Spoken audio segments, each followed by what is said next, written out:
Thank you teman-teman. Selamat pagi. Apa kabar?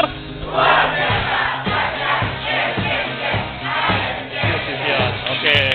Thank you teman-teman, silakan duduk. Luar biasa teman-teman atmosfernya. Thank you teman-teman udah hadir di acara pagi hari ini. Thank you juga buat Pak Mulyanto dan Ibu Sinta selaku J-Owner.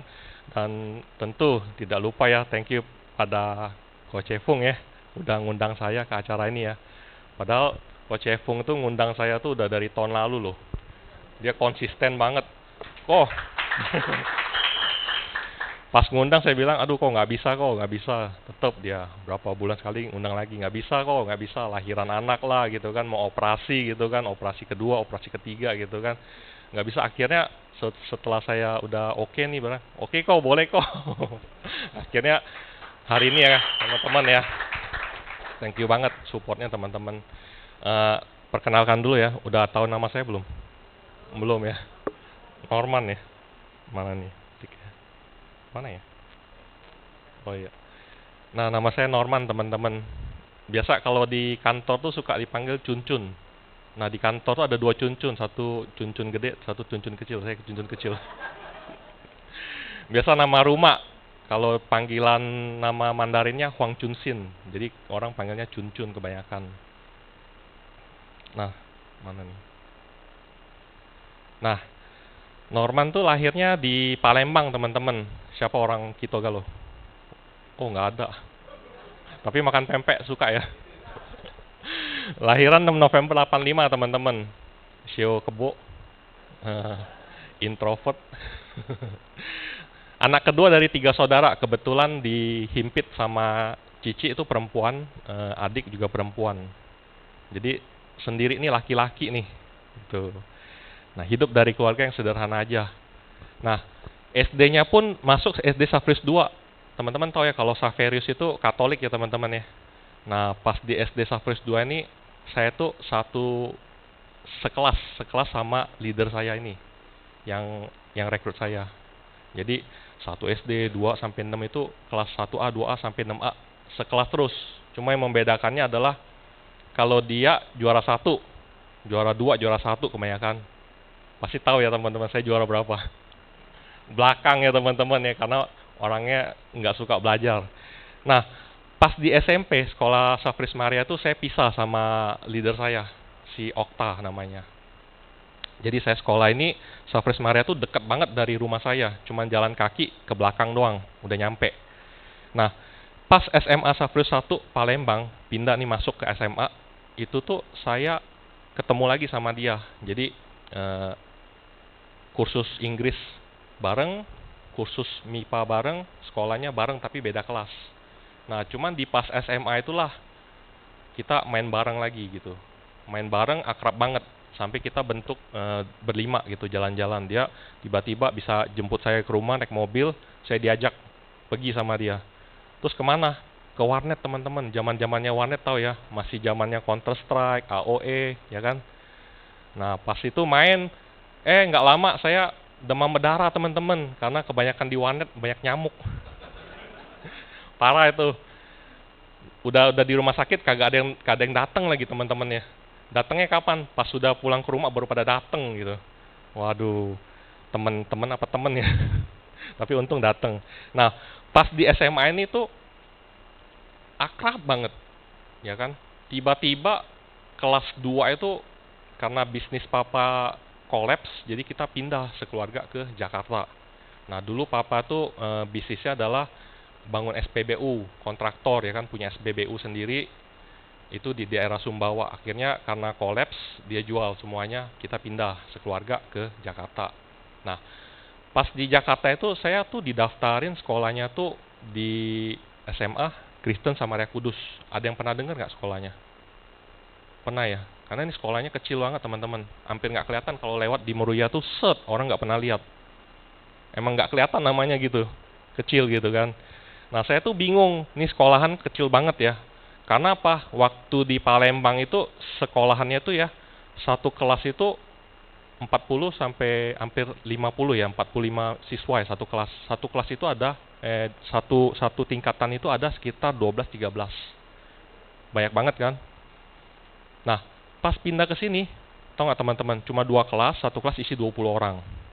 Jadi istilahnya, wah beda banget gitu kan.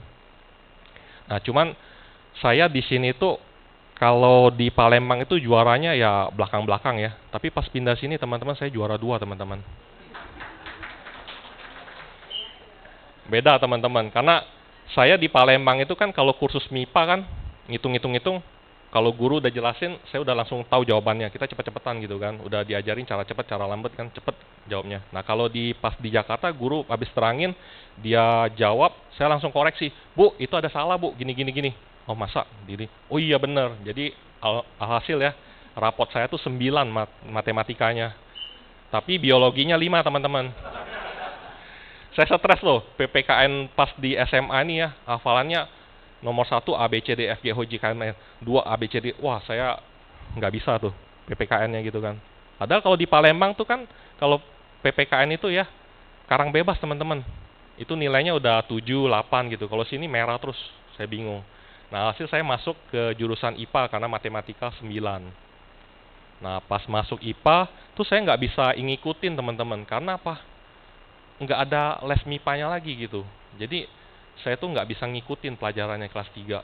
Akhirnya ya lulus pas-pasan juga teman-teman. Nah pas lulusan itu saya bingung mau kuliah nih, kuliah jurusan apa nih? IPA, tapi jurusannya ngikut-ngikut temen. Waktu itu saya daftar dulu ke BINUS, komputerisasi akuntansi. Komputerisasi dapat grade B, pulang-pulang, "Pak, saya udah terima nih." Kata papa, "Coba kamu ke Untar, coba tes di Untar gitu." Wah, Untar. Saya pikir kalau BINUS kan gampang ya teman-teman ya. Naik angkot M11 itu udah nyampe teman-teman. Kalau ke Untar kan harus berapa kali naik angkot gitu kan. Saya pikir ya udah kalau mau Untar boleh saya minta 1 motor. Disetujui gak? Dia bilang ya udah dibeliin motor Karisma kan. Ya waktu itu jadi pas masuk situ grade C akhirnya masuk juga lah di sana di Untar gitu teman-teman. Next. Nah, pas di Untar itu selesai kuliah, itu saya langsung nge-apply teman-teman. Jadi istilahnya punya temen, saya tanya, waktu itu namanya Halim ya, "Lim, lu ada nggak kenalan? Gue mau kerja dong. Gue kerja di tempat lu aja. Kenalin dong bos lu." Oh yaudah. Jadi saya langsung dikenalin ke bosnya. Ini langsung masuk nih, jadi accounting service teman-teman. Waktu itu di depan TA tuh ada Smart ya. Nah itu Smart Consulting, Total Building tahu teman-teman ya. Nah di itu ada Smart Consulting, jadi saya langsung masuk di situ. Nggak lama saya jadi accounting service nih pegang 3 PT teman-teman. 3 PT itu di FX Mall. Jadi saya pegang 3 PT di FX Mall, salah satunya Food and Beverage. Nah Food and Beverage ini saya 3 bulan saya langsung di hire masuk jadi karyawan dia tetap. Nah jadi saya di accounting and finance Food and Beverage ini penampakan ininya. Kalau teman-teman pernah ke klub malamnya, siapa yang pernah? Klub malam ini. Lah ya. Jadi saya ada di sini tuh waktu ini belum jadi semua teman-teman, masih setup awal. Nah, pas saya setup awal nih bener-bener kerjaan saya tuh single factor teman-teman. Semua dikerjain. Mau urusan tuker uang di kasir, saya urusin. Mau menu nggak bisa, saya cari juga menunya. Terus apalagi setor PB1, tahu ya teman-teman kalau pajak restoran PB1 itu saya mesti ke bank dulu ngambil uang cash, kantong kresek hitam ditemenin OB1, kita ke wali kota buat setor itu. Bayangin teman-teman ya, kalau omset 1M berarti 100 juta bawanya. Kalau omset 2M 200 juta, kalau omset 3M 300 juta. Jadi makin banyak omset saya makin gemeter teman-teman. Gemeter ngeceknya gitu kan bawanya. Ya lama-lama nggak gemeter lagi sih. Cuman yang seremnya adalah pas cost control itu ada teman saya, dia bilang, "Gila man, lu nggak takut deh bawa uang kayak gitu ya? Nanti tiba-tiba dari belakang orang tusuk lu dibawa kabur, uangnya gimana gitu kan?" Serem juga kan. Saya pikir iya juga ya, lama-lama kerja di sini gaji nggak seberapa tapi resikonya, tanggung jawabnya gede banget ya. Nah di sini saya enjoy banget ya teman-teman ya. Di sini tuh Saya mau makan, misalkan lapar nih, tinggal panggil chef, orang Thailand chefnya, chef, any food, I hungry gitu kan, ngomong kayak I'm bebek, I'm hungry gitu kan, I want food gitu. Ada apa? Ada nggak? Ada gitu. Lapar makan. Terus kalau Indomie tinggal minta supplier, tolong kirim satu dus gitu kan, dikirim. Tapi satu dus itu buat rame-rame, dia orang anak floor pada ngambil semua. Ini banyak banget dapat lagi servis uang bulanan buat makan ya. Buat misalkan traktir orang atau makan sendiri itu tiap bulan direfill sekitar 1 jutaan. Belum lagi dapat uang service charge. Service charge biasa back office itu nggak dapat kan, anak floor doang dapat. Tapi saya dapat waktu itu karena kan saya baru masuk pertama kali, jadi setup awal. Jadi lumayan nih teman-teman, saya di sini take home pay-nya bisa 4 sampai 5 juta kalau setelah semuanya dapat. Nah, seringan berjalan ya, saya tuh mumetnya kerjaan ini nggak habis-habis teman-teman. Setiap hari masuk pagi, pulangnya jam 8 bisa jam 9. Karena apa teman-teman?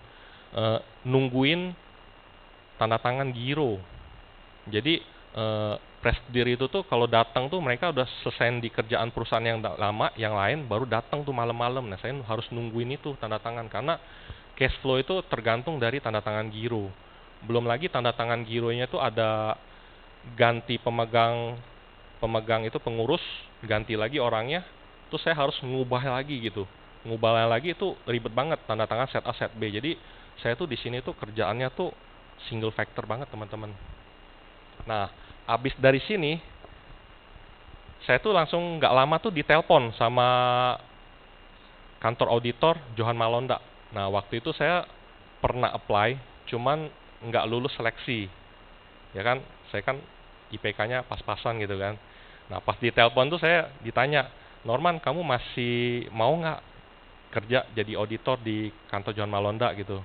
Pas ditelepon tuh saya bilang, oke Bu, ini saya langsung masuk atau mau dites lagi. Kalau mau tes lagi saya bilang saya nggak mau, tapi kalau misalkan langsung masuk saya mau. Dia bilang, iya bisa Norman, tapi wawancara dulu sekali ya. Ya udah, akhirnya saya datang, ya sudah saya putusin, saya resign di tempat ini, saya masuk jadi auditor Johan Malonda. Teman-teman tahu nggak Johan Malonda di mana?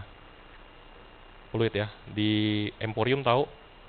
Seberangnya ada BCA, di belakangnya ada Ruko Gandeng 5. Nah itu Johan Malonda. Nih penampakannya teman-teman ya. Nih kantornya nih. Ini kantor klien nih. Nih saya kerjanya di dus-dus, banyak-banyak dus gitu. Jadi sumpek kantornya. Sebagai auditor ini enak teman-teman, jalan-jalan waktu belum punya pasangan. Cuman ya pasangan agak ngomel lah karena sering nggak pulang. Lembur terlalu malam, kadang nggak pulang lemburnya, kadang di klien nggak pulang tidur, kadang tidurnya juga di kantor nungguin pagi selesai laporan baru pulang. Nah ini saya jalanin sampai 6 tahun. Di tahun kelima saya jadi auditor, tiba-tiba teman dekat saya si Okta ini hubungin saya. Nah dia bilang dia mau ngajak ketemuannya di CP ya kan, malam. Saya bilang, saya nggak bisa karena lembur gitu kan. Saya orang auditor kan lembur terus kan. Ya kalau misalkan datang paling saya telat gitu kan. Yaudah janjian jam 8 kan. Tapi saya nyampe CP itu sekitar jam 10 kurang setengah jam, 9.30. Pas nyampe sana ya teman-teman ya, ketemu ya, saya bingung ya. Kok dia datang pakai jas? Kayak teman-teman pakai jas, terus dia bawa teman-teman yang lain. Saya bingung nih ngapain ya. Ketemu kok bawa serenceng orang gitu kan. Udah mau tutup kan, mall kan setengah jam, duduklah di Cars Junior. Nah duduk di Cars Junior kan, Cars Junior yang di bawah lift itu kayak apa, eskalator itu kan, duduk kan masih buka, duduk. Nggak lama cerita-cerita, dia keluarin kertas nih teman-teman. Dia cerita set. Terus saya bilang, ini Pruden ya? Kalau Pruden saya udah pernah jalanin saya bilang, saya nggak mau gitu. Ya sudah, alhasil saya nggak mau. Nah nggak mau, terus nggak lama dia nggak langsung udahan, dia tetap still contact. Cuman dia pinternya dia ngomong, saya ada tiket 2 makan di Central Tomang gratis. Gua nggak bisa datang, dia bilang. Bisa nggak lu datang? Kalau pikir-pikir kan, makan gratis di Sentral, enak juga nih 2 tiket. Ya ajak aja pasangan, ya udah saya ajak. Kebetulan pasangan mau nih, si Ria namanya. Nah si Ria mau, kita berdua datang nih. Nah pas datang kali ini on time, karena makan gratis on time nih. Telat-telat dikit lah gitu kan. Makan, datang makan, udah makan. Selesai makan tiba-tiba,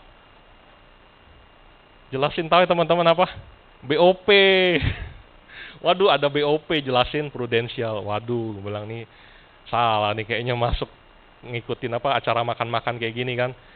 Tapi yang menjadi titik baliknya adalah pas dijelasin almarhum Ko Joni ada jelasin ketika kesempatan datang cepatlah raib, jangan enggak karena kesempatan berikutnya belum tentu ada gitu kan.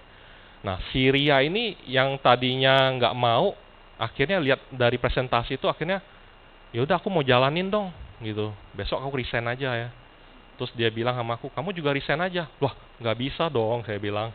Satu-satu kalau kamu mau resign, saya nanti resignnya kamu jalan duluan aja, saya nggak bisa resign langsung gini. Karena apa teman-teman ya, saya pacaran sama Ria tuh 13 tahun teman-teman. Cicilan udah selesai. Gila ya teman-teman ya, auditor tuh dikiranya lembur banyak duit ya, tapi nggak bisa beli apa-apa loh saya. Sampai nungguin uang merit tuh kumpul-kumpul tuh nggak dapat ya. Jadi akhirnya saya pikir ya sudah kalau misalkan mau kamu jalan duluan, saya nanti saya tetap kerja. Karena kan mau rencana kan mau merit, kecuali nggak merit ya. Saya pikir mateng dulu, saya orangnya nggak bisa gerasa gerusuk, kalau dia bisa. Nah itulah teman-teman saya joinnya kayak gitu teman-teman. Nah tapi sebelum itu saya flashback kembali ya teman-teman ya. Sebenarnya pas saya ada bilang sama Okta, saya udah pernah jalanin tah. Nah saya mau cerita, saya udah pernah jalaninnya teman-teman ya. Waktu kuliahan itu saya pernah jalan di 2007 tuh, join sama teman kuliah saya gitu kan. Nah teman kuliah satu Untar itu ngajakin, saya ketemu dia di Adaples kalau nggak salah, di Adaples tuh di mau fotokopi. Ketemu dia, nah dia bilang, man apa kabar? Lu ada waktu nggak? Sibuk nggak abis ini? Saya bilang enggak. Yaudah yuk teman saya mau ke Wendy's, saya mau jelasin sesuatu. Wendy's kan di Citraland kan, seberang. Dijelasin lah kertas kan, jelasin jenjang karir apa. Wah menarik juga ya. Ya udahlah saya join ya, pas saya join nggak lama ada closingan itu pun juga dari closingan pribadi, keluarga, paling dari luar cuma 2, total ya kurang lebih 60 juta API kan ya, di JFW-in kan. Cuman waktu itu nggak jalanin lagi karena sistem ya teman-teman ya, setiap Sabtu kan mesti datang training ya. Nah kalau si Ria ini pasangan saya tuh kalau Sabtu tuh maunya ke mall nonton, dia nggak mau kalau training. Jadi lebih milih training daripada lebih pilih ke mall daripada training. Itu tiap minggu tuh kayak gitu tuh. Nah jadi saya nggak terlalu incas banget karena kan loss banget training kan. Nah sudah tuh terkena kendala juga, ada yang cumi-cumiin nasabah, akhirnya ya saya diaduin ke pusat CS bahwa penggelapan dana. Karena gini, kalau dulu ya teman-teman ya, terima uang tunai buat kwitansi, uangnya langsung setor kan. Nah pas itu dia nggak jadi, dia mau batalin. Nah pas batalin itu dia minta uang itu kembali juga. Kan kalau kita mau balikin uang kan butuh proses kan. Nah dia nggak mau tahu, dia mau balikin juga hari itu juga. Nah saya bilang nggak bisa. Habis itu dia marah-marah lah, mungkin habis dicumi-cumiin sama orang, dia langsung ngadu, telepon, saya dilaporin. Nah teman-teman bayangin ya, pas kuliahan masih labil, di telepon pusat bawa penggelapan dana, habis itu di-terminate saya. Gila ya, itu mental saya bener-bener jatuh banget teman-teman. Jadi saya tuh kayak bener-bener terdon-donnya. Down apa ya? Terbawa ya teman-teman ya. Gitulah pokoknya. Yang pernah ngerasain nggak teman-teman? Nggak pernah ya. Nah saya ada trauma sebenarnya, trauma di Pruden waktu itu. Nah pas ngomong-ngomong itu sama seokta lagi, ketemu yang pas di sentral itu, saya ada ngomong sama Polim itu di atasnya Okta ya kan. Jadi Okta ini sebenarnya di Palembang, tapi saya tuh dititipin ke Polim. Jadi yang mengasuh saya tuh kakek sebenarnya, si Polim itu kakek. Nah saya tanya trauma saya nih gimana menurut Kopolim gini-gini. Nah Kopolim untungnya dia bisa menjawab dan menyelesaikan masalah saya. Saya pikir oke juga, jadi trauma saya bisa terobati teman-teman ya. Nah pas itu kan saya bilang sama dia, waktu jalanin itu kan joinnya kan 2014 November kan. Saya bilang sama dia, Lim, kalau mau jalan saya minta nggak bisa diganggu karena saya auditor kan, saya butuh waktu. Di bulan Maret, April itu saya nggak bisa diganggu karena tutup buku kan, tutup buku. Nah dia oke juga, tapi dia bilang kalau nggak bisa ya paling kita mulainya di November, Desember sampai Januari, Februari itu training aja. Nah pas training itu si Polim tuh lumayan ya teman-teman ya, follow up-nya. Saya bilang saya pulang kerja jam 8, jam 9, kalau mau training ya jam 10, diladenin teman-teman. Jam 10 malam diladenin. Dia datang, kita ketemu di kayak kita cari cafe atau segala macam di Harmony yang buka, Dunkin Donut, yang di mana lah cafe-cafe gitu ya. Ben Cafe yang masih buka. Jadi saya training sama dia. Training apa? Training tulis terbalik, training HO, training produk gitu ya teman-teman ya. Nah, selama itu si Riyad tetap langsung jalan dia, tapi saya trainingnya pas pulang dari kantor. Nah alhasil ya, pas April itu kan udah selesai tuh. Nah April mulai masuk Mei, Juni, Juli, Agustus, September, 5 bulan saya achieve Elite Start Club London teman-teman. Ya, karena saya terkenal dengan konsistennya, konsisten tiap minggu tuh pasti ada closingan. Jadi ya Elite Start Club London dapat duluan. Nah, di kantor tuh satu-satunya orang yang ke London tuh saya. Nah sisanya yang dapat Start Club Amsterdam, karena kan Elite Start Club London kan dicapai waktu itu kalau selesai duluan di September dapat. Tapi kalau yang Amsterdam itu Desember kalau dulu ya. Kalau sekarang kan di Desember semua. Nah pas dapat Elite Start Club London di September, saya ngejar jadi promosi UM karena kan punya satu kaki si Ria. Jadi saya tinggal cari tiga lagi ya, cari kokonya Ria satu, satu teman saya, satu temannya Ria. Nah jadi akhirnya saya dapatlah naik UM. Nah habis dari naik UM, saya memutuskan untuk resign dari kantor akuntan Johan Malonda itu. Akhirnya 2016 saya merit teman-teman. Nah apa yang dilakukan Norman waktu jadi agent ya teman-teman ya. Pas awal-awal nih teman-teman saya fokus pasang kacamata kuda, bagi waktu untuk prudensial. Jadi hati saya tuh udah di pruden. Walaupun saya ngerjain auditor ya. Jadi benar-benar waktu itu ada. Saya benar-benar bagi. Jadi kan kalau kita kan acara kayak motivasi ini waktu itu malam ya teman-teman ya. Sekitar jam 7, setengah 8 kan baru mulai. Jadi saya tuh ngurangin waktu lembur saya teman-teman. Jadi saya benar-benar tank jam 6 selesai. Udah nggak mau lembur lagi. Kita langsung pergi. Kalau misalkan ke klien saya ngomong sama junior saya kan. Junior yang temenin saya pulang yuk jam 6 kita beres-beres sudah selesai. Nah beres-beres dia kan ikut saya naik mobil kan, saya dropin di pinggir jalan, saya langsung ke, waktu itu kantornya masih di Citycon Sleepy sini. Jadi saya langsung masuk ke parkiran ikutin acara teman-teman. Jadi benar-benar di setup waktunya, walaupun sibuk sih. Cuman ya pikir hati udah nggak di sana, hati udah di pruden teman-teman. Nah waktu itu komit buat kesepakatan antara mentor dengan schedule. Jadi saya benar-benar waktu itu mentornya ada Polim, yang in charge saya itu Polim. Jadi kalau saya mau tanya apa-apa ke Polim. Jadi saya benar-benar schedulein buat Polimnya kapan gitu. Disiplin, ikut training dan motivasi, ikut hari Sabtu training, ikut motivasi Senin waktu itu. Sering ketemu dengan mentor. Nah, pas acara motivasi selesai malam pun ya, saya tuh nggak langsung pulang teman-teman. Jadi saya tuh langsung ketemu Polim di parkiran, saya bahas case. Nah, case apa? Case yang kemarin-kemarin ketemu.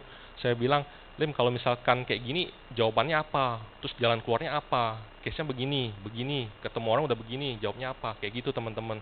Jadi saya tuh orangnya nggak mau pusing ya mikirin apa harus apa. Jadi saya cukup tanya dia aja. Kalau misalkan jawabannya oke, ya udah saya pakai. Kalau nggak pakai, ya saya tanya Okta lagi. Okta, gimana menurut lu gini-gini? Ya itu yang dilakukan Norman ya teman-teman ya. Nah ini goal setting Norman waktu jadi agent teman-teman. Waktu itu saya buat London, Phuket, Bali. Nah Bali ini kebetulan nggak dapet, tapi rezekinya dapatnya di London kan, dapat rumah. Nah buat papan ini ya teman-teman ya, saya tempel di depan saklar ini. Jadi kalau saya keluar masuk kamar itu ya, saya pasti ngeliatin board. Nah ranjangnya di sini nih teman-teman. Bangun pagi ngeliatin board, pulang malam ngeliatin board. Jadi tiap hari ngeliatin dream saya. Nah akhirnya satu-satu dapat ya teman-teman ya.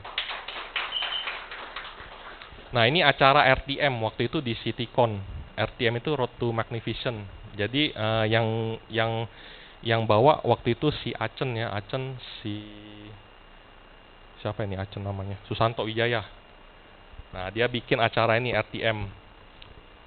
Jadi peserta agent-agent dikumpulin. Jadi harus ada 1 minggu 1 closingan teman-teman. Kalau nggak ada closingan itu dihukum.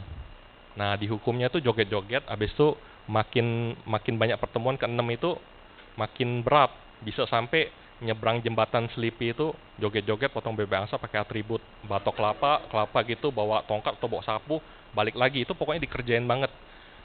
Tapi yang lucunya ya, ini penyaringan keras teman-teman. Yang tadinya banyak tiba-tiba jadi setengah, hilang gitu karena takut dihukum gitu.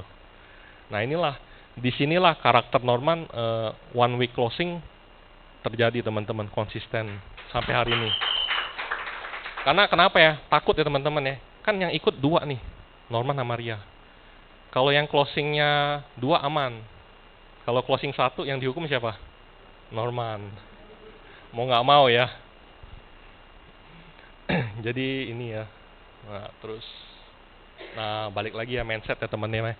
Mindset itu awal dari segalanya. Mindset adalah pola pikir yang bisa menentukan sukses seseorang. Memahami mindset adalah salah satu cara dasar mengenai diri sendiri. Mindset adalah pemikiran yang bisa mempengaruhi apa yang dicapai. Nah, kalau teman-teman ya mikir ya kayak saya Norman ya, mikirin mau closing dong, aduh pengen cari closing. Karena di mindset pikiran kita tuh bakal nyari siapa lagi yang mau di closing kan. Tapi kalau Norman pikir, mau main dulu lah, main gitu kan pikirannya. Ya udah, yang terjadi adalah nggak ada closingan, nggak ada rekrutan. Nah, ini balik lagi, apa yang kita pikirkan itulah yang bisa kita dapat teman-teman. Nah, mindset akan mempengaruhi pandangan dan cara seorang mengambil keputusan, lalu baru terlahirlah keyakinan yang mempengaruhi otak untuk berperilaku atau bersikap. Kita tidak pernah tahu seberapa beruntung kita atau seberapa buruk kita. Kadang kita harus perlu bersabar dalam setiap situasi. Nah, ini satu video teman-teman, ini yang Norman pakai setiap kali kalau misalkan ada masalah. Karena ini adalah titik netral teman-teman. Ini saya pakai buat rekrut, bisa juga pakai buat ketemu orang juga. Saya selalu pakai cerita ini teman-teman. Mau tahu teman-teman, mau lihat? Boleh ya teman-teman ya. Saya sharing ya idenya. Boleh Pak? Pharma Story.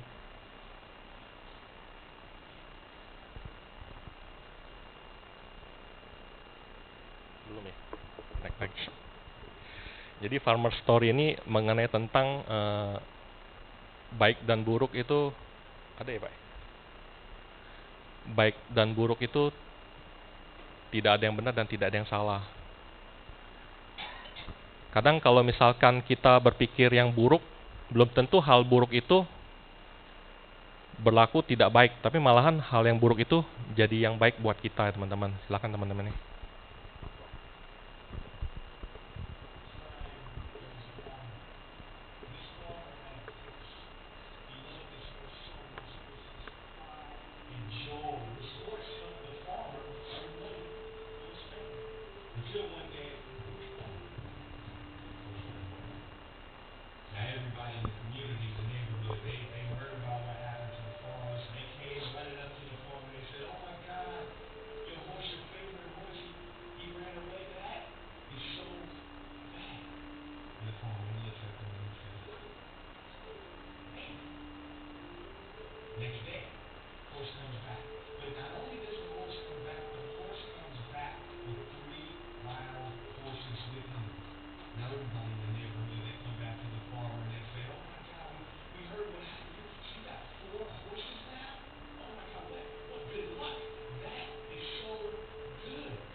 Ya, cerita ini teman-teman saya selalu pakai ya teman-teman kalau misalkan ada apa nasabah atau agent misalkan curhat apa ya kita nggak pernah tahu lah hal yang buruk itu mungkin sebenarnya itulah jalan keluarnya yang buat kamu berhasil gitu kan ya teman-teman ya.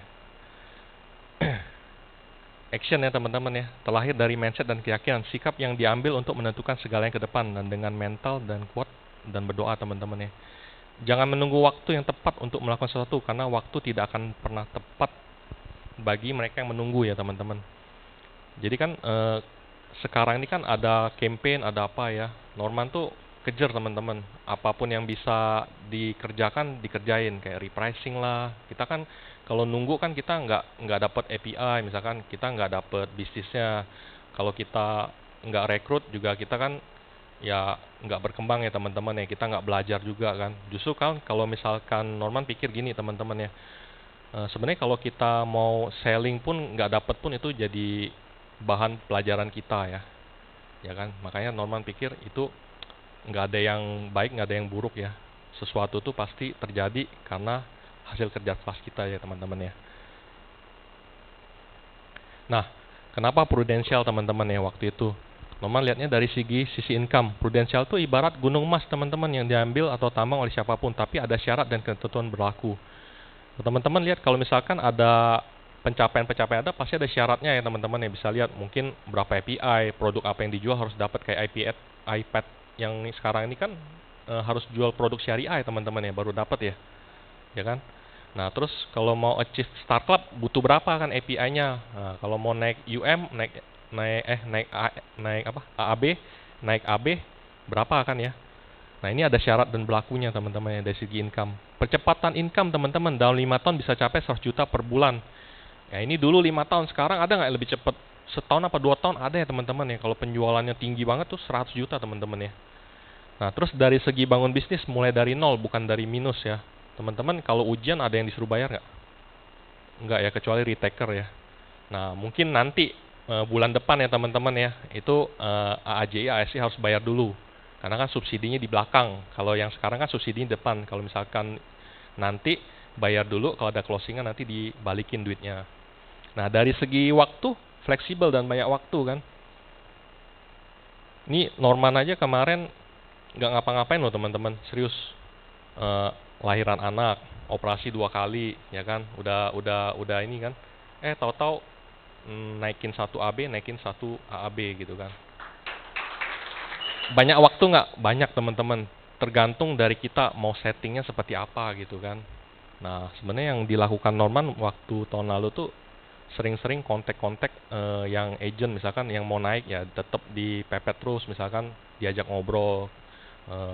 Kebanyakan kita ngobrol, tapi ngobrolnya bukan masalah pruden aja, banyak obrolannya karena kan hobinya Norman ini kan very banyak ya teman-teman ya. Mau tahu nggak hobinya apa aja? Banyak, bukan macam-macam sih.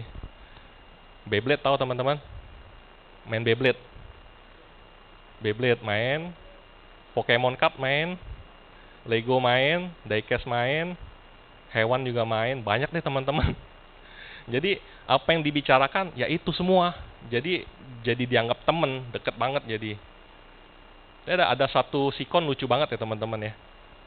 Ini cerita leaderku ya. Leaderku itu kan lucu ya. Saya kan lihat TikTok kan, saya ngeliat ada Beyblade nih. Beyblade saya pikir boleh juga nih. Beyblade zaman dulu sama sekarang kan beda kan. Beyblade sekarang kan kayaknya bagus kan. Saya belilah coba-coba beli yang KW dulu aja dah. Terus beli stadiumnya KW. Pas stadium KW datang dikirim kan. Datang itu leader saya yang datang ke rumah, saya ajakin main yuk. Terus dia dengan kayak apa sih main gitu kan. Ya udahlah terpaksa kan mau nemenin saya main kan coba-coba yuk main yuk tarik gitu. Sudah dong, abis itu nggak lama, sekitar seminggu atau 2 minggu lagi, dia telepon saya. Kok, lu Beyblade masih main kan? Kenapa? Ada agent saya main Beyblade cewek, yuk main bareng yuk. Lah saya pikir, saya bingung ya. Awalnya dia nggak suka, tiba-tiba jadi suka gitu. Sama Pokemon juga, main kartu Pokemon saya dulu tuh udah main. Sampai ulang tahun dianya pun, anaknya pun saya datangnya sudah selesai baru datang. Kemana kok datangnya telat? Main Pokemon.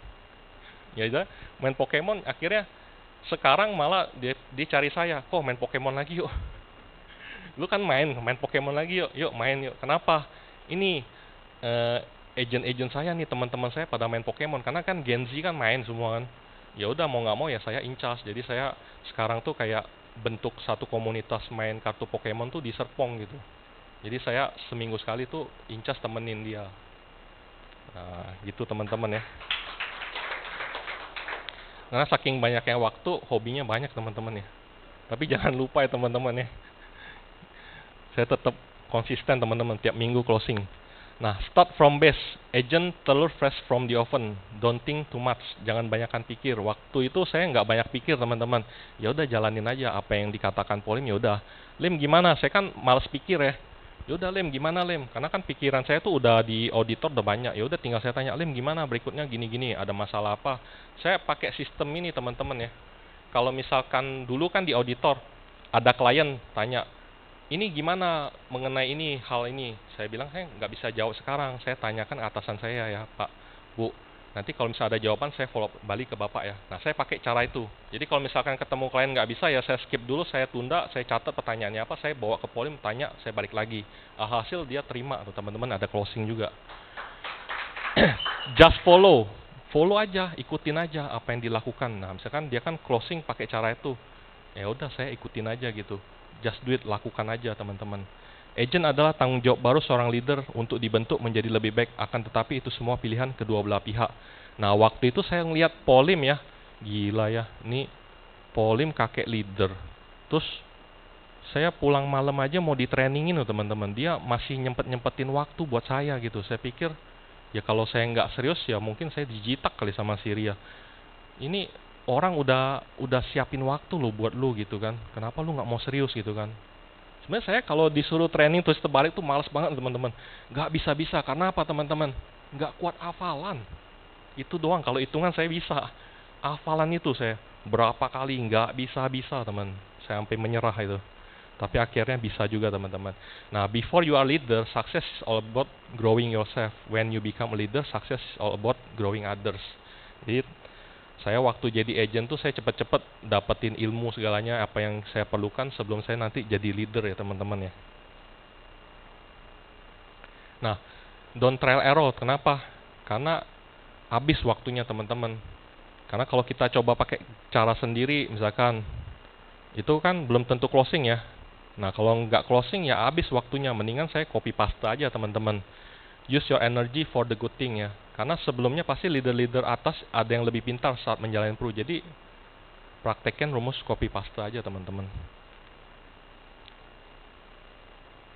Nah, about selling teman-teman, semua sama, hanya cara penyampaian saja membangun kenyamanan, kepercayaan. Jangan berdebat teman-teman.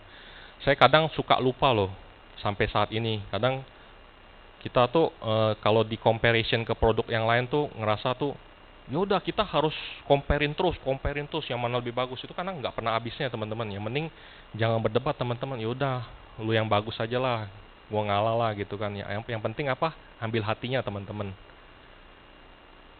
Ada bayangan nggak teman-teman ambil hatinya? Aku kasih contoh ya waktu jalanin agent ya, ngambil hatinya ya. Saya tuh kalau tipe selling saya adalah soft selling. Jadi saya cuma cerita sampai orang itu benar-benar mau ngambil saya. Bukan saya yang harus paksa diambil. Nah waktu itu saya jalanin Prudent waktu awal-awal tuh kan harus bisanya tuh Sabtu jalannya, kalau nggak weekend. Weekend kita udah komitmen, kita mau jalanin, lu serius kan ya. Karena kan lu dulu nggak mau tuh, maunya training mau lu jalan-jalan kan sama Ria ngomongnya kan. Tapi sekarang serius. Jadi Sabtu Minggu tuh ya kita prospek ya. Iya katanya, ya udah prospek. Nah waktu itu pikir siapa yang mesti ketemuin ya. Ketemuin siapa? Atio, panggilnya Atio kan.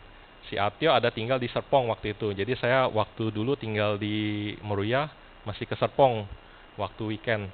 Ke rumahnya itu pertemuan pertama prospek nih, dia belum mau. Pertemuan kedua dia belum mau.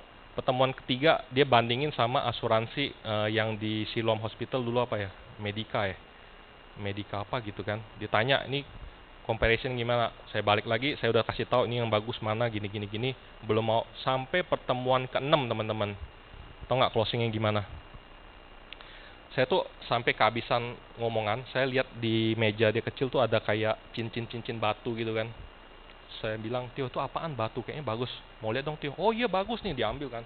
Terus ada burung merak gitu kan, wih bagus nih. Saya waktu zaman BB kan, saya fotoin, Tio saya minta ya, saya pasang di profile saya ya, siapa tahu ada yang mau tertarik gitu. Oh iya iya nggak apa-apa. Dia seneng banget karena barang koleksi dia saya puji-puji gitu kan, saya ambil hati dia.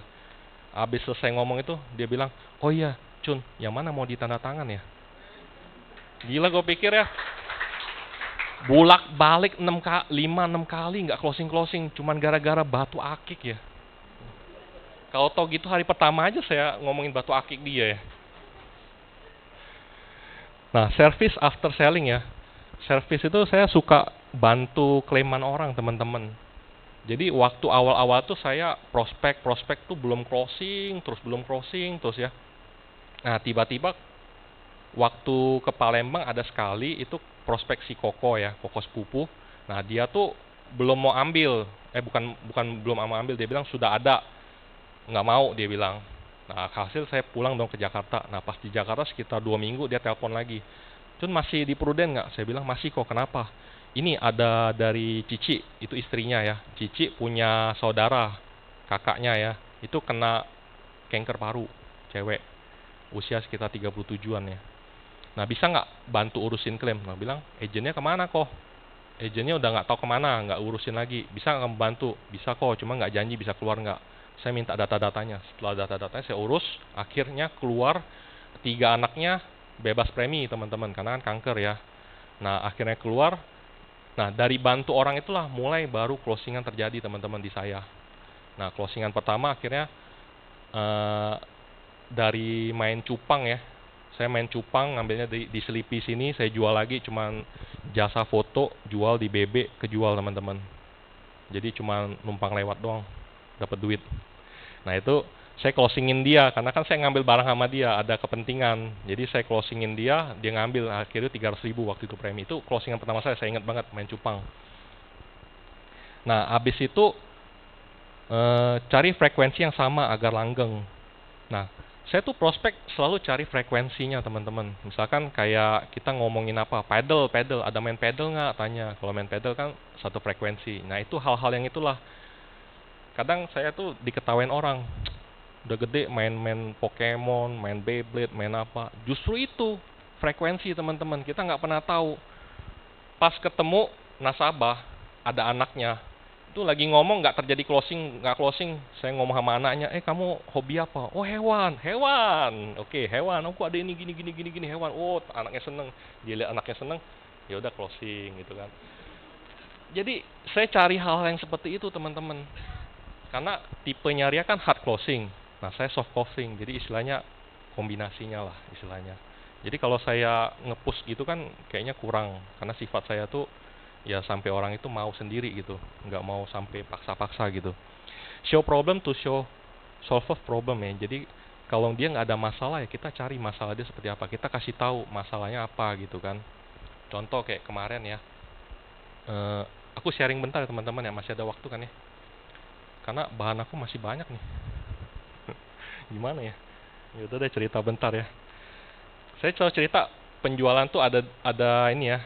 Saya selalu jual PWM sama kritis. Saya bilang ini manfaat pendamping. Koci harus ngambil dua-duanya gitu kan. Kenapa kritis ini mesti ambil? Nah, saya pakai alasan ini teman-teman. Karena ini juga karena secara itu apa? True story juga. Jadi saya pakai kok kritis itu tuh alasan kenapa Koko Cici mesti ambil. Karena gini kok, kalau orang terkena kondisi kritis kayak stroke, kanker gitu kan ya. Nah, kebanyakan tuh orang-orang berduit itu sekarang pakai stem cell. Koko Cici pernah nggak dengar stem cell? Nah, stem cell tuh kalau kayak kita ya, kena stroke ya, kita pasti nggak 100% kondisinya kan. Tapi ketika di stem cell itu cepet banget pemulihannya, walaupun nggak sampai 100%, mendekati lah 90%-an gitu kan.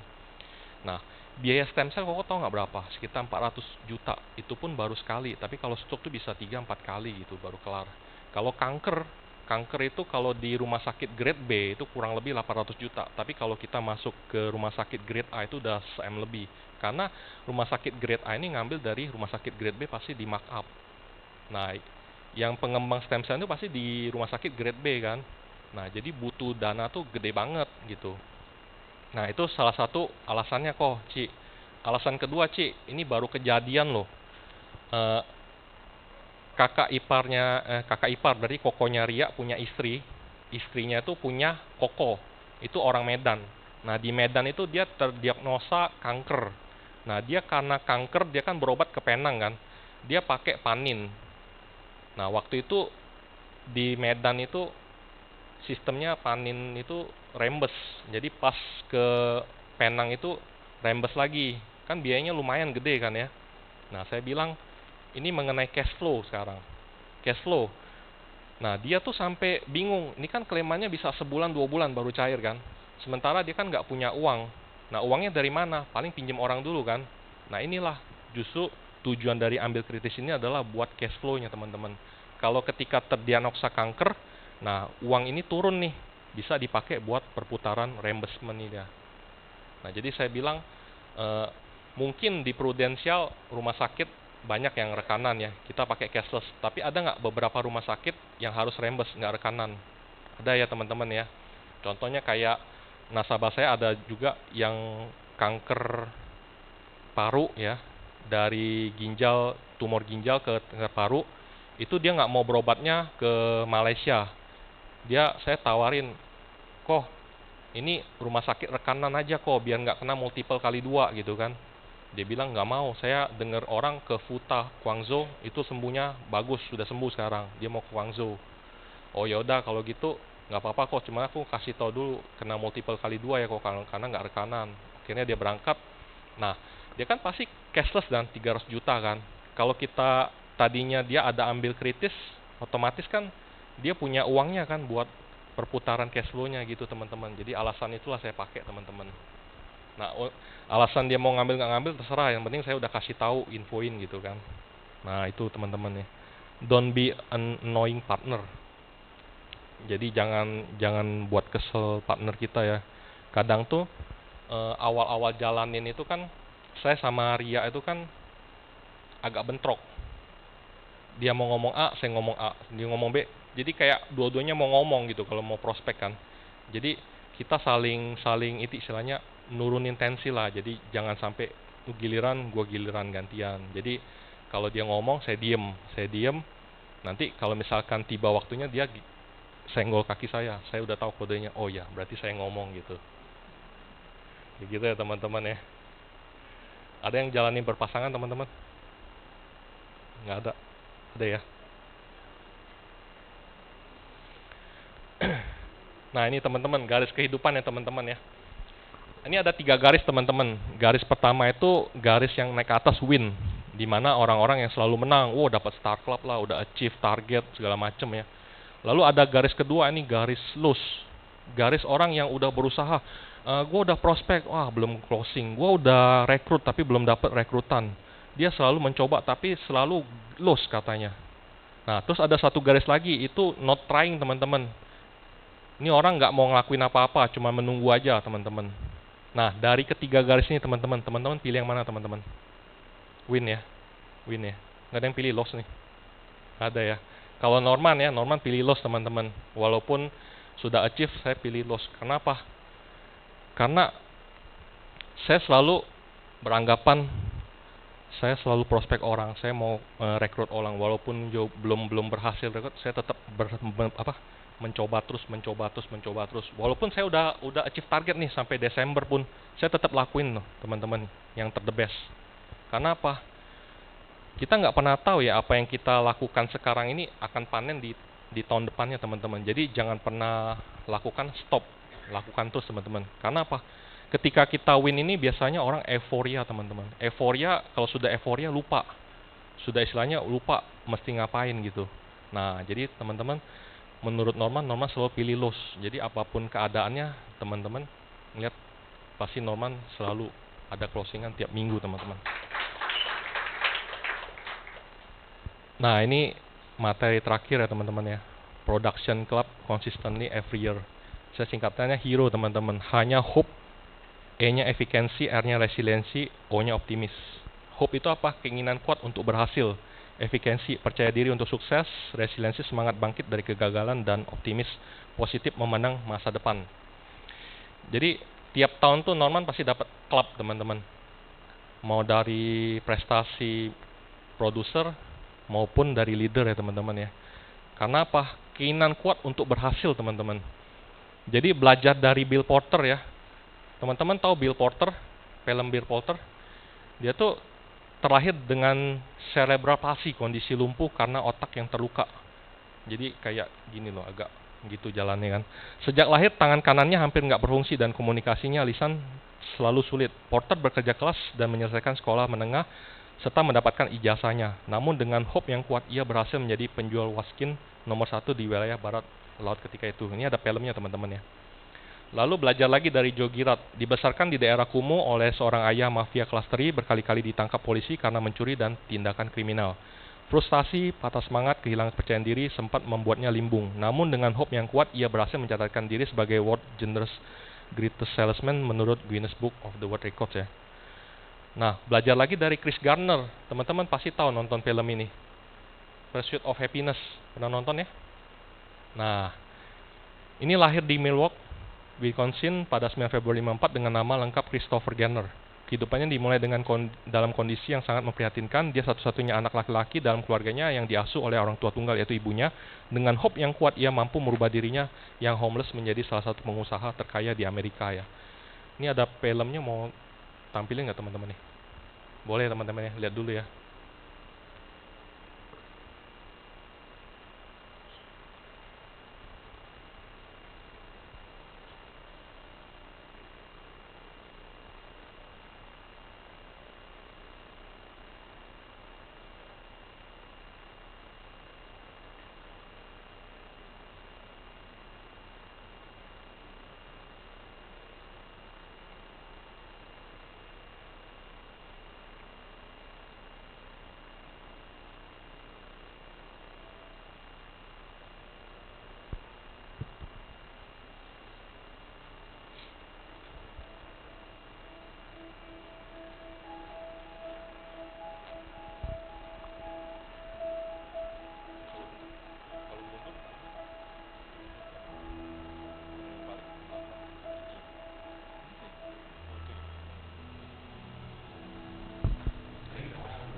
Thank you teman-teman.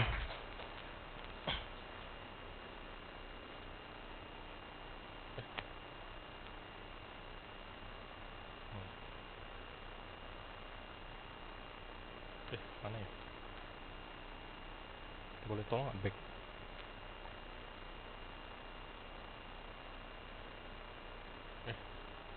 Bisa back yang hope tadi. Oh ya dah nih. Nah, teman-teman, efisiensi ya. Percaya diri untuk sukses adalah suatu keyakinan seorang akan kemampuan dirinya dalam motivasi, mencari sumber daya dan melakukan tindakan yang diperlukan untuk berhasil dalam melaksanakan tugas dan tanggung jawabnya ya. Jadi pengalaman sukses pribadi ya. Norman pikir, dulu saya bisa, kenapa sekarang enggak?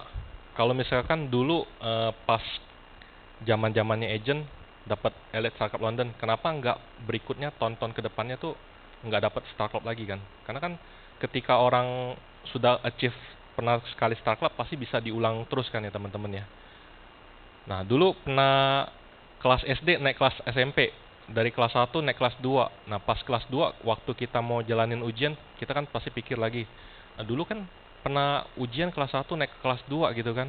Bisa tuh, harusnya bisa lagi kan. Jadi menurut Norman dari pikir sendiri harus punya pikiran, kalau misalkan saya bisa, kenapa sekarang enggak gitu ya.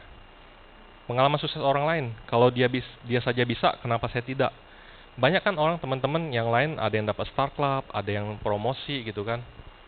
Mereka kan bisa, harusnya saya juga bisa. Jadi teman-teman harus punya pikiran, orang lain bisa, saya juga pasti bisa. Nah, saran positif dan pujian, dekati orang-orang yang bisa menyemangati kita. Jadi deketin aja orang-orang yang punya atmosfer, wah dia closingannya banyak nih, kita deketin gitu kan. Nah, mungkin dia menyemangati kita, bagi ilmu juga, kita banyak-banyak tanya gitu kan ya teman-teman ya. Kita bisa dapat tips-tipsnya teman-teman. Benar loh teman-teman. Teman-teman jangan anggap sepele. Kayak Norman ini aja ya. Sampai sekarang dilihat nih siapa yang closing, siapa yang rekrut, ya kan.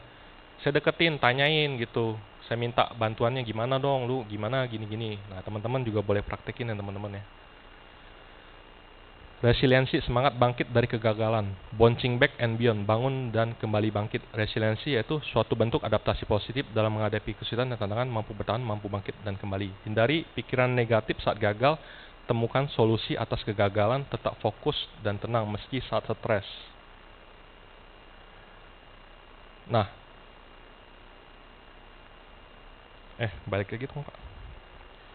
Yang resiliensi itu ya teman-teman ya, saya tuh pernah tanya, tolong Pak balikin Pak yang tadi.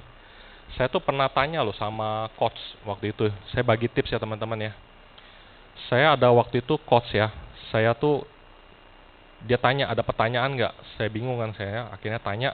Nah, pertanyaan saya menurut teman-teman mungkin lucu ya, tapi menurut saya itu suatu jalan keluar bagi saya ya. Saya tanya waktu itu sama coach, coach, misalkan ya coach ya, Norman ini udah jalanin aktivitas seharian, pasti dong energi saya drop banyak. Kayak seorang mobil listrik, kalau misalkan jalan terus kan dropnya, baterainya drop, harus dicas lagi kan. Nah, gimana coach cara ngecas energi saya balik? Nah, kalau menurut teman-teman lucu ya nih pertanyaan Norman, kok ngomongnya energi gitu kan. Tapi coach itu cuma jawab pertanyaan saya, dia bilang jawabannya ada dua Norman. Yang satu introvert, satu extrovert teman-teman. Kamu tipe yang mana? Saya bilang introvert. Introvert oke, sama kayak saya, dia bilang coachnya. Kalau orang introvert itu ya, tinggal ngeliatin aja. Saya ada peliharaan di rumah. Kalau misalkan saya udah lelah, saya ngeliatin hewan-hewan itu, saya kasih makan, saya ngeliatin aktivitas itu, energi saya balik teman. Dia bilang kayak gitu. Oh gitu ya coach ya, oke. Terus yang kedua dia bilang extrovert. Extrovert dia bilang itu orangnya ngisi energinya harus ngomong terus. Pernah nggak teman-teman ngeliat kalau dia tuh satu orang tuh dia ngomongnya nggak habis-habis tapi tenaganya ada terus gitu? Ada nggak? Ada ya. Dia bilang extrovert kayak gitu. Kalau nggak salah satunya dia bilang dengan me time. Me time itu ya cari me time sendiri lah gitu kan. Nah, seorang auditor nggak mudah percaya dong. Dia bilang seperti itu. Oke dok, itu coach. Oke coach. Akhirnya itu saya pikir ini harus diuji nih pertanyaan jawaban dia. Saya uji dong. Saya di rumah kan banyak binatang. Ketika saya ditolak, saya down, ketemu orang gitu, saya balik, saya kasih makan. Apa ya rasanya? Oh iya ya, kayak recovery ya. Damai, tenang, enak gitu. Nah, teman-teman boleh coba, teman-teman. Terus, yang ekstrovert gimana? Saya lihat leader saya tuh, kalau ketemu ngomong terus nggak habis-habis. Orang ngomong kerjaan mulu. Mungkin ngomong yang lain, tiba-tiba balik lagi dikasih advice apa, kerjaan terus. Ini ngomong nggak habis-habis, tenaganya nggak habis-habis loh beneran. Terus saya ngeliat lagi, leader saya di bawah ada agentnya satu cewek. Ketika ngajak ngomong dia sampai tengah malam, gila ini tenaganya nggak habis-habis loh. Makin ngomong makin happy dia, makin tenaga, energi gua habis diserap dia. Beneran. Jadi saya pikir, bener juga ya si coaching ngomong ya. Kalau introvert kayak gitu, kalau extrovert begitu. Nah, jadi saya pikir bagus juga nih buat teman-teman ya, saya sharing ya. Jadi kalau misalkan kayak Norman kan udah capek ditolak orang, ya isi energinya begitu aja teman-teman. Gampang kalau orang introvert. Kalau extrovert ya diajak ngomongnya terus sampai habis tenaganya, nggak habis-habis ya teman-teman ya. Thank you teman-teman ya. Mana nih? Habis ya. Mundur lagi nih.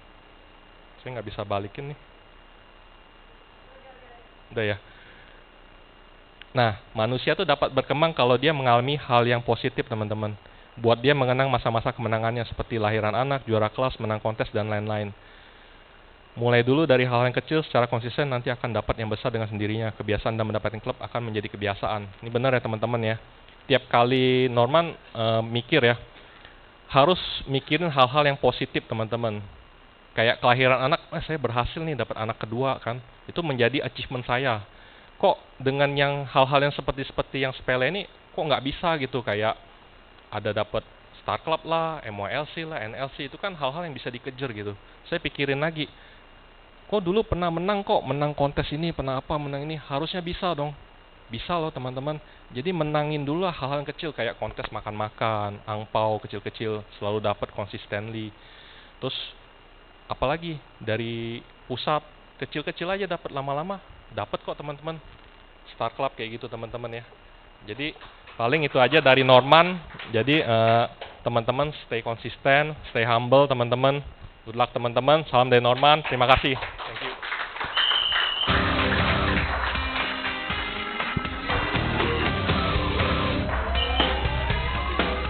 Sekali teman, kita boleh gali ya. Pak Norman boleh nanya dong ya. Nah, dulu kan baru mulai, saya tahu kalau auditor itu teman-teman full banget malam. Dan kantor akuntannya itu, kalau kita orang accounting, cita-citanya pasti mau ke KAP, kantor akuntan publik.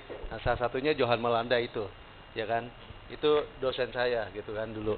Nah, jadi teman-teman, nah apa sih yang membuat Pak Norman nih kok dengan waktu yang sibuk itu akhirnya mau memutuskan untuk jalan, kan ini banyak teman-teman yang baru nih, gitu kan bisa punya alasan, gue sibuk, gue sampai malam gitu ya, tapi konsisten tiap minggu closing satu loh, pasti tiap minggu closing satu, boleh kasih plus dong teman-teman, ya. Nah, ini buat teman-teman yang baru, jadi apa sih yang tipsnya nih supaya bisa aktivitas dan komit gitu, konsisten. Kalau lihat tadi kan konsisten tiap minggu closing tuh ya, dan dengan waktu Sabtu Minggu, boleh share ya. Oke, awal mulanya kan waktu jalanin awal-awal tuh kan si Ria nggak mau tuh, maunya jalan-jalan kan. Yeah. Cuma pas ikutin acara BOP yang di Sentral itu, saya melihat titik balik dari seorang Ria. Karena dia mungkin nggak nyaman juga dari yang kantor yang tadinya dia kerja di Pandin Sekuritas. Oke, Pandin Sekuritas ya. Alasan dia itu karena naik gajinya tuh nggak masuk akal kok. Oke. Karena apa? Itu tuh berdasarkan penilaian rok. Ketika roknya makin ke atas itu gajinya tinggi. Sementara dia kan nggak bisa pakai rok pendek kan ya. Nah kayak gitu dia ngerasa kayaknya nggak adil banget gitu. Padahal kerja dia udah very ya istilahnya langsung ke direksi lah istilahnya kan. Nah itulah melihat kayak bagian CS itu kok naiknya tinggi gitu kan. Makin tinggi naiknya kan. Jadi nggak balance. Mungkin ketidaknyamanannya itulah akhirnya dia pikir dengan jalan ini nih income-nya percepatannya kencang. Dilihat lagi kan Norman ini kan di auditor nggak pulang ya kan, terus nggak dikawin-kawin nih ya kan. Ya pasti ada lah komplain diminta kawin kapan gitu kan. Jadi jenuh juga lama-lama, ya pikir ya harus lompat dari yang bidang yang lain nih, nggak bisa bertahan di sini. Karena dari Norman sendiri ngelihat nih yang di atas Norman yang di atas Norman nih kok Iya, senior ya. masih ini kok perawan tua. Aduh. Gitu. Jadi nggak merit. Iya, iya. Saya pikir kalau lama-lama kesini saya nggak merit nih.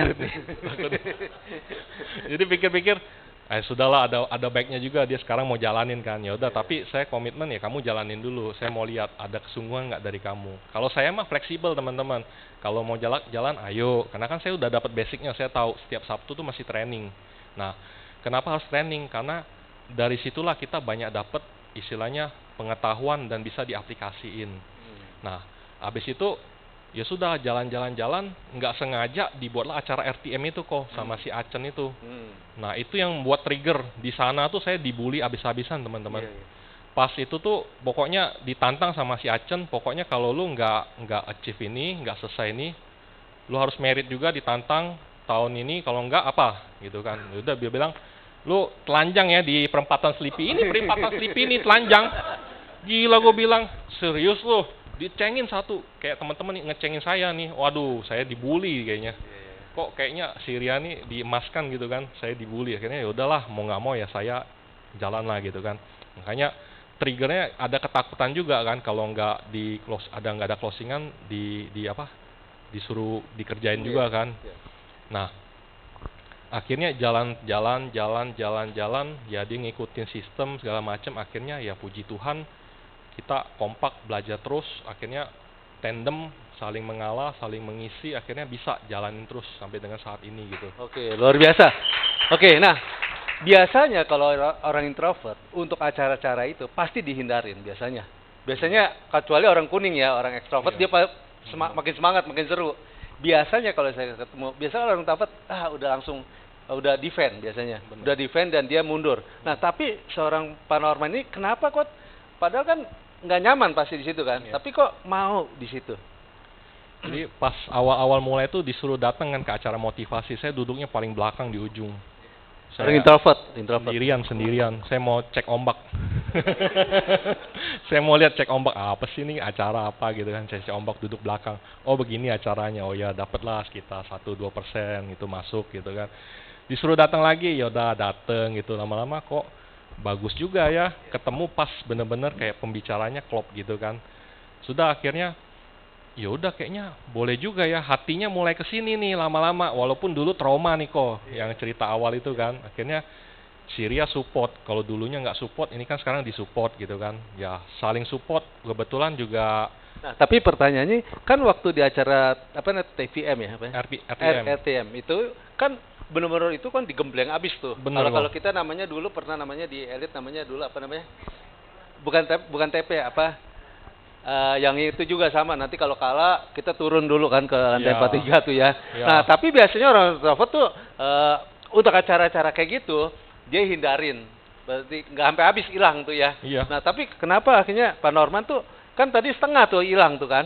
Biasanya tuh salah satunya pasti introvert atau nggak nyaman. Tapi kenapa Pak Norman tuh bisa sampai habis tuh ngikutin? Karena kan pas awal itu kan dipaksa, ayo masuklah ikutlah, bagus acaranya. Pikir bagus ya bagus, tapi benar dapat ilmunya Ya, bagus. tapi kan ada punya pilihan Benar, juga untuk pilihannya keluar juga gitu kan Benar. ya. Nah, tapi Nah, akhirnya- yang dipikirkan adalah ada rewardnya kok. Jadi tiap minggu tuh reward. Jadi saya orangnya tuh nggak pernah mau kalah reward. Kalau ada reward saya ambil, ditantang saya ambil gitu. Makanya kayak si Acen kan kemarin dia kan emang jago di selling. Itu saya pernah kalahin sekali kan. Dia dapat Amsterdam, saya dapat London kan. Saya kalahin. Pokoknya kalau saya ditantang saya ambil gitu. Orangnya saya seperti itu. Jadi pas emang bener-bener auranya tuh kayak kompetisi banget, ya udah saya ladenin semuanya gitu. Saya gas pokoknya. Tuh, teman-teman ya. Kasih plus dong yang luar biasa. Jadi bukan masalah saya introvert, saya nggak nyaman kayak gitu. Enggak. Bukan itu. Tapi ada sesuatu yang mau dicapai. Nah, itu yang bisa mengalahin ketidaknyamanan kita. Kan gitu ya. Karena itu reward, betul ya. Nah, tadi juga kenapa dia Sabtu Minggu tetap jalanin. Karena benar, kalau di auditor jadi Bang Toyib. Betul ya gitu ya. Di auditor benar, kalau kawin juga jadi Bang Toyib, nggak pulang-pulang, betul ya. Kali ngabrit 2 minggu, betul ya. Tapi titik terakhir tuh saya resign itu karena alasan itu. Kenapa kamu mau resign, Norman? Enggak sih, itu tanggal ulang tahun Syria, soalnya saya dikirim ke Medan buat audit kan. Saya pikir saya nggak mau gitu. Cici kasih jadwal ke saya kan, saya nggak mau. Oh ya nanti diganti aja Norman, kamu nggak usah resign. Enggak Ci, saya udah mau resign. Jadi saya mau cari alasan itu, sampai cari alasan kayak gitu. Iya. Betul. Sekarang saya ngalamin waktu saya lagi bulan madu ditelepon suruh balik gitu menurut itu kalau audit gitu ya.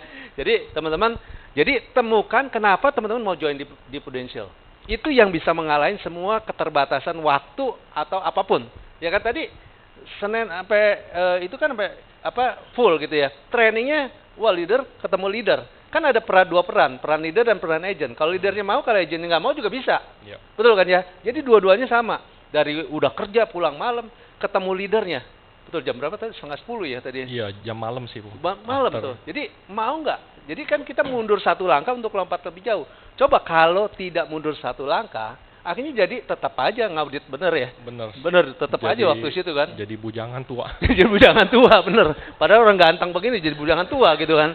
Repot gitu kan? Nah, terus, bisa share dong kehidupannya dari yang tadinya auditor dengan di sini. Kan pasti juga istrinya juga, dia juga keren juga, udah di situ levelnya kan tinggi juga, betul kan ya? Benar. Pasti oke juga. Nah, tapi apa sih yang didapat dari bisnis Prudential dibandingkan dulu kerja? Beda ya, waktu saya jadi auditor itu saya disubsidi sama papa tuh mobil. Jadi saya dulu naik mobil Rush dulu dibeliin.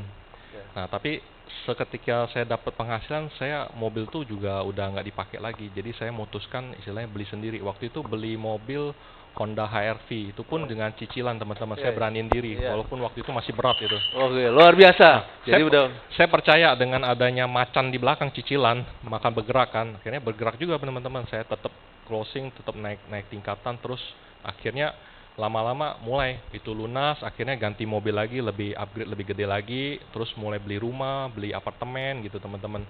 Jadi beda banget kalau misalkan dulu ya jadi auditor tuh uang tuh nggak kekumpul-kumpul, abis di weekend buat jalan-jalan teman-teman, kumpul, abis dikit, nabung cuma dikit. Jadi tuh kayak mau merit itu tuh pusing duitnya dari mana gitu loh. Nah akhirnya kalau sekarang tuh puji Tuhan ya teman-teman udah jalanin ini, duitnya ada, mau beli apa ada gitu. Wow, luar biasa teman-teman ya. Jadi teman-teman, kita pilihan mau melakukan yang nyaman ya, tapi nggak capai apa yang kita mau, atau melakukan yang tidak nyaman tapi capai. Coba kalau Pak Norman nggak mutusin dari yang tadi nyaman, dia auditor udah senior gitu kan ya, tapi kalau dia putus nggak nyaman bener ya.